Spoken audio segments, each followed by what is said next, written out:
Good morning class. ये हमारी 8th class की SST की बुक है, तो इसमें हमारा लेसन चल रहा था यूनिट 3 का सेकंड लेसन हम लोग पढ़ रहे थे। संसद यूनिट 3 का हम लोग का सेकंड लेसन चल रहा था।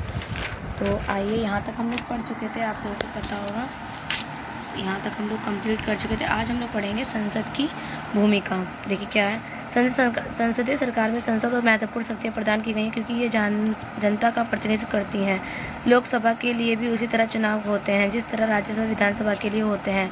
आमतौर पर लोकसभा के लिए प्रत्येक 5 वर्ष चुनाव करवाए जाते हैं। देश के बहुत सारे निर्वाचन क्षेत्रों में बांटा गया। प्रत्येक निर्वाचन क्षेत्र से एक व्यक्ति को संसद में भेजा जाता है। चुने जाने के बाद ये उम्मीदवार संसद सदस्य का सांसद कहलाते हैं। इन सांसदों को मिलाकर संसद बनती है। संसद का चुनाव हो जाने के बाद संसद को निम्नलिखित कार्य करने होते हैं। पहला, लोकसभा के चुनाव के बाद सांसदों की एक सूची बनाई जाती है।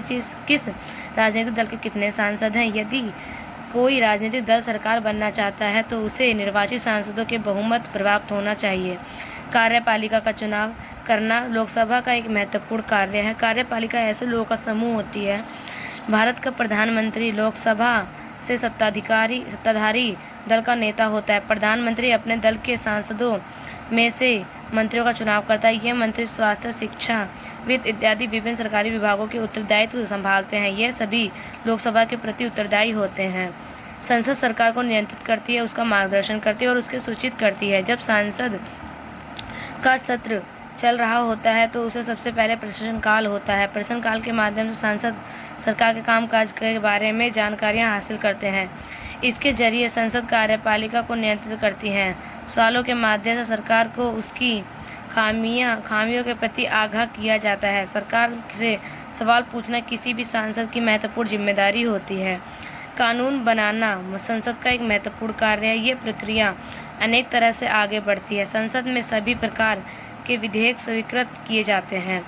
धन विधेयक, राज्य के व्यय एवं आय से संबंधित विधेयक को धन विधेयक कहते हैं। धन विधेयक केवल लोकसभा से ही प्रस्तुत किया जाता है। लोकसभा से पारित होने के बाद इसे राज्यसभा में भेजा जाता है। राज्यसभा इस पर विचार करने के लिए इसे 16 दिन तक अपने पास रख सकती है। राज्यसभा इस पर केवल परामर्श दे सकती है।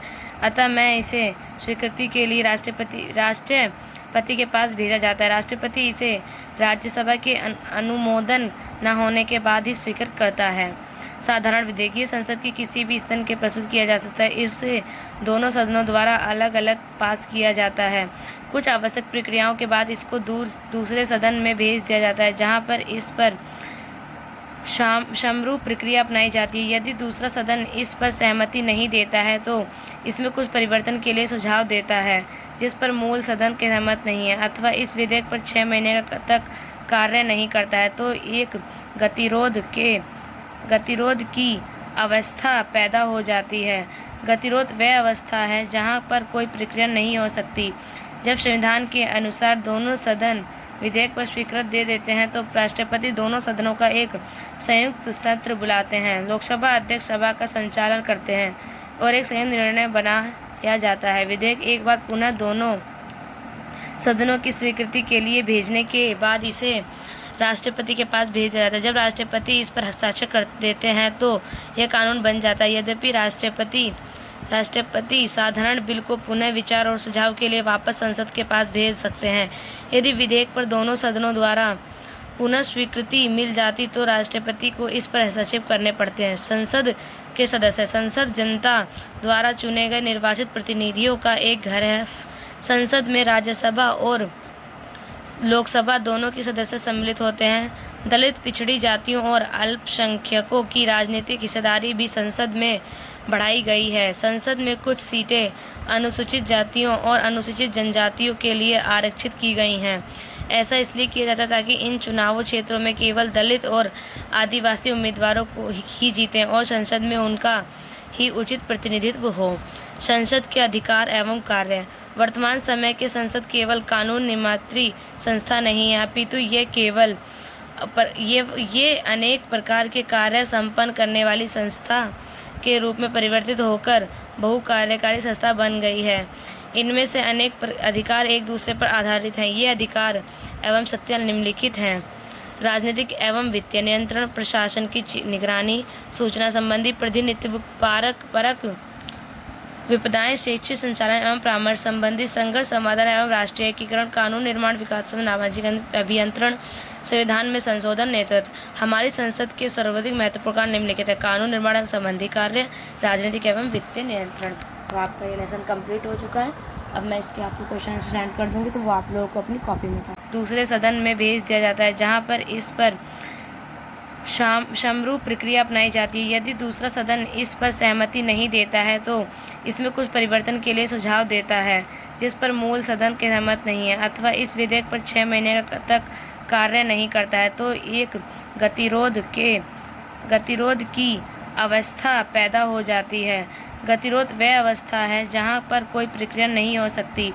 जब संविधान के अनुसार दोनों सदन विधेयक पर स्वीकृति दे देते हैं, तो राष्ट्रपति दोनों सदनों का एक संयुक्त सत्र बुलाते हैं। लोकसभा अध्यक्ष सभा का संचालन करते हैं और एक संयुक्त निर्णय बनाया जाता है। विधेयक एक बार पुनः दोनों सदनों की स्वीकृति के लिए भेजने के बाद इसे राष्ट्रपति के पास भेज दिया जाता है। जब राष्ट्रपति इस पर हस्ताक्षर कर देते हैं तो यह कानून बन जाता है। यद्यपि राष्ट्रपति साधारण बिल को पुनः विचार और सुझाव के लिए वापस संसद के पास भेज सकते हैं।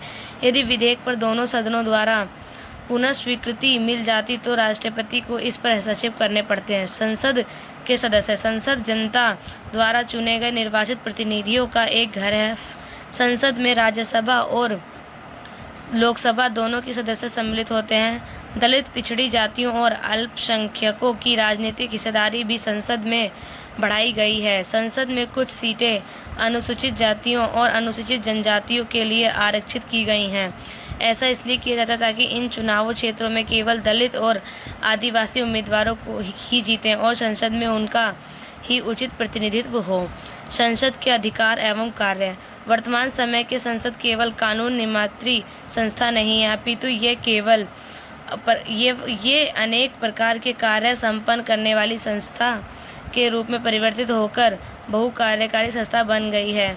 इनमें से अनेक अधिकार एक दूसरे पर आधारित हैं। ये अधिकार एवं सत्ता निम्नलिखित हैं: राजनीतिक एवं वित्तीय नियंत्रण, प्रशासन की निगरानी, सूचना संबंधी प्रतिनिधित्व, परक विपदाएं, शैक्षिक संचालन एवं परामर्श संबंधी संघर्ष समाधान एवं राष्ट्रीय एकीकरण, कानून निर्माण, विकास एवं सामाजिक अभियंत्रण, संविधान में संशोधन, नेतृत्व।